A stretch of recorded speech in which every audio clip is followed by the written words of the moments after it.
Media మిత్రులకు 50 మంది తెలంగాణ బహుజన బిడ్డలకు అమ్మలకు అక్కలకు అన్నలకు అందరికీ కూడా హృదయపూర్వకంగా నమస్కారం. పెద్దలు బహుజన నేత తలసాని శ్రీనివాస్ యాదవ్ గారు స్పష్టంగా రేవంత్ రెడ్డి గారి ప్రభుత్వం కాంగ్రెస్ ప్రభుత్వం ఇవాళ బీసీలను ఏ రకంగా నయవంచనకు గురి చేస్తుంది అన్నటువంటి ఒక అంశాన్ని వారు సూత్రప్రాయంగా తెలియజెప్పినారు.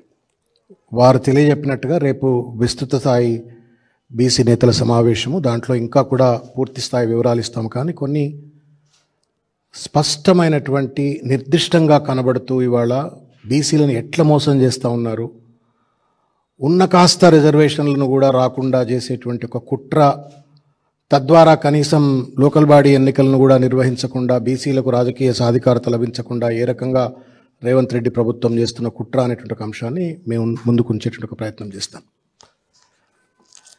బీసీ డిక్లరేషన్లో ఇంతకుముందు పెద్దలు చెప్పినట్లుగా రిజర్వేషన్స్ అని, నిధులు, సంక్షేమము, విద్య, తర్వాత చేతి వృత్తులకు సంబంధించిన వివిధ కులాలకు ఏం చేస్తామో అని చెప్పని పెద్ద ఎత్తున ఈ యొక్క బీసీ డిక్లరేషన్ కామారెడ్డిలో సిద్ధిరామయ్య గారిని పట్టుకొచ్చి మరీ ప్రకటించినారు.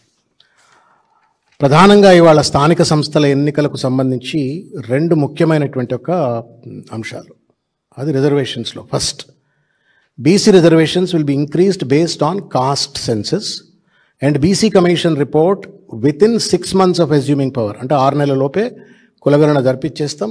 42% రిజర్వేషన్, తర్వాత increase BC reservations to 42% from existing 23 in local bodies to provide 23,973 new political leadership positions for BCs అని చెప్పని అంటాడు.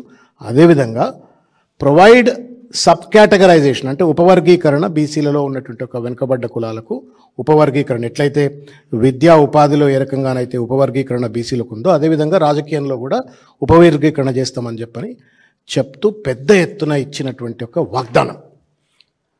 ఇది నమ్మబలికి సిద్ధిరామయ్య లాంటి పెద్ద మనిషిని సిద్ధిరామయ్య లాంటి పెద్ద మనిషిని ముందు పెట్టుకొని బీసీ డిక్లరేషన్ను ప్రకటింపజేసిన తర్వాత ఇవాళ రేవంత్ రెడ్డి గారి ప్రభుత్వం, క్యాబినెట్ అంతా కూడా కూడబలుక్కొని ఇవాళ చేస్తున్నటువంటి ఒక దుర్మార్గమైనటువంటి ఒక చర్య ఏంటి అంటే తడిగుడ్డ పెట్టి బీసీల గొంతు కోయటం లాంటిదే.